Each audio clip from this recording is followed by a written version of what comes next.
The engine and interior in this kit are very basic, so I was able to knock them out rather quickly.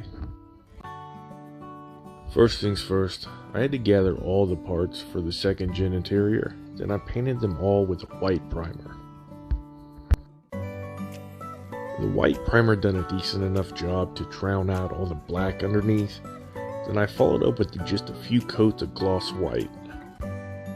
Finally, I did a bit of masking work and went over everything again with some Tamiya X18 semi-gloss black.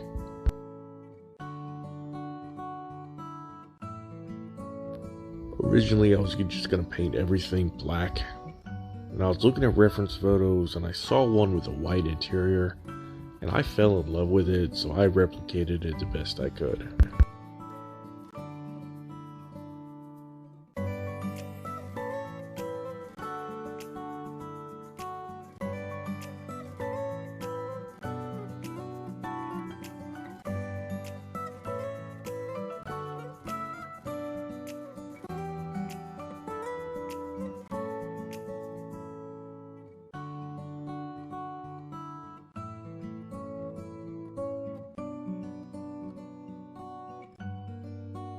And here I had just a little bit of bleed through, or so I thought. I went back to masking to touch it up, and I realized I just left a little bit of piece of tape behind, so crisis averted.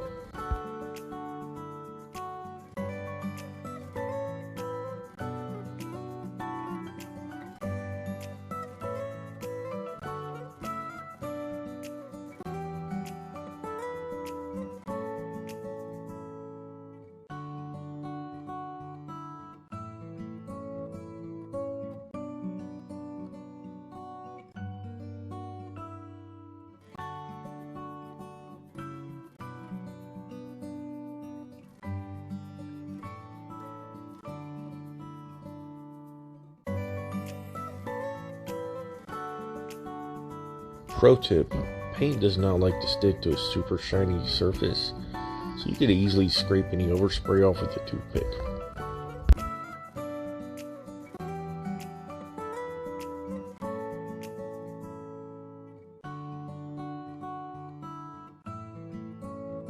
And I didn't realize at the time, but the black gauge face totally drowns out these decals, so I'm going to skip ahead here because you guys can barely even see what I'm doing.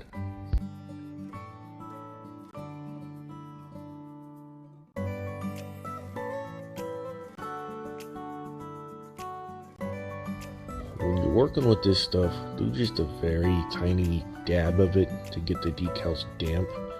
Do not oversaturate them because they will break loose and float away.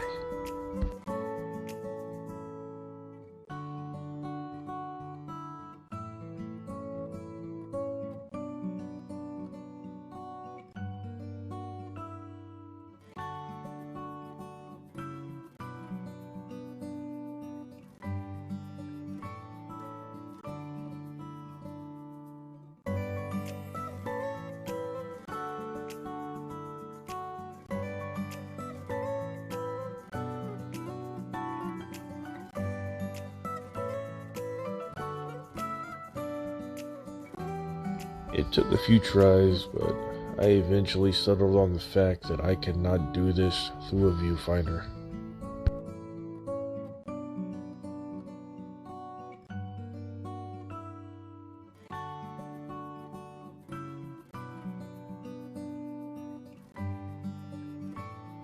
Ha!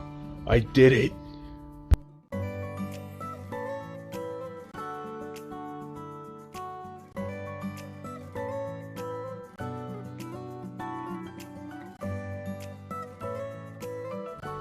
I used a bit of panel line accent to get down in the little cracks and crevices because this photo etch does actually have the gear numbers on it. I was hoping that would accentuate all that, but instead it all ran off and went around it, and instead it mimicked the rubber boot around it, so it still worked out.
Do take note that I did not install the pedals down here. I like to recycle those, especially if they look good, because I will use them in a kit with opening doors so you can actually see them. This is the kind of fit I'd expect from a monogram kit. From a Fujimi, this is unacceptable.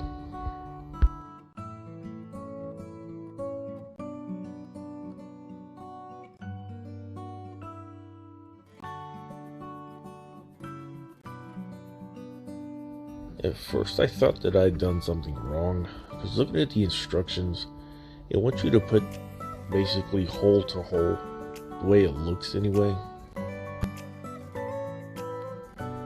I can't really do that. I am bottomed out on the shelf up there that helps this align. And I physically cannot scoot that back any further. So I decided to set it off to the side and deal with it when it becomes a problem. Then I saw this illustration. I guess it's supposed to be like that, and that first step there is just wrong on purpose. Since we're on the subject of instructions though, I'm supposed to cut 1mm off this overhang on this fender well. This side is 3mm from the ledge, and this side is 2mm. I don't know if I'm supposed to cut them even, or still cut 1mm off. I don't know. This kit sucks.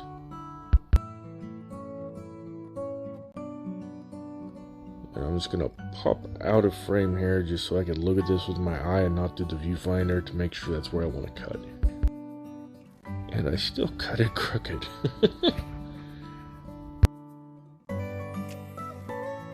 Moving on though, I cut 1mm off both sides, and they're not even. I, again, hope that's right. I guess I'll find out later.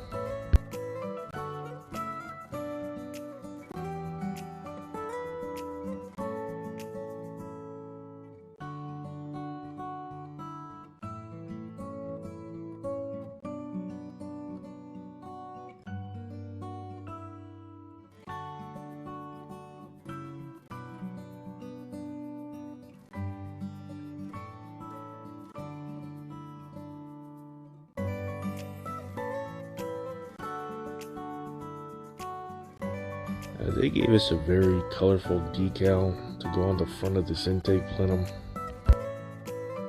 And all the reference photos I saw, the bull, the word Lamborghini, and the firing order was all cast into it. So I left that just as it is and did not use the decals.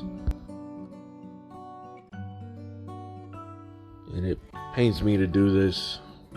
I just painted everything black. Looking at those same reference photos, when you pop the bonnet on this, all you could see is a cast aluminum intake, and everything else was just black. This is actually accurate. And that's all there is to the engine. We made it to the end of another video, guys. The weather starts warming up. I'm getting back to work on this, and we're gonna get it done. So I want to thank you for watching. Stay tuned, the chassis is next, and in the meantime, I want to encourage you to check out the Model Showdown on Facebook.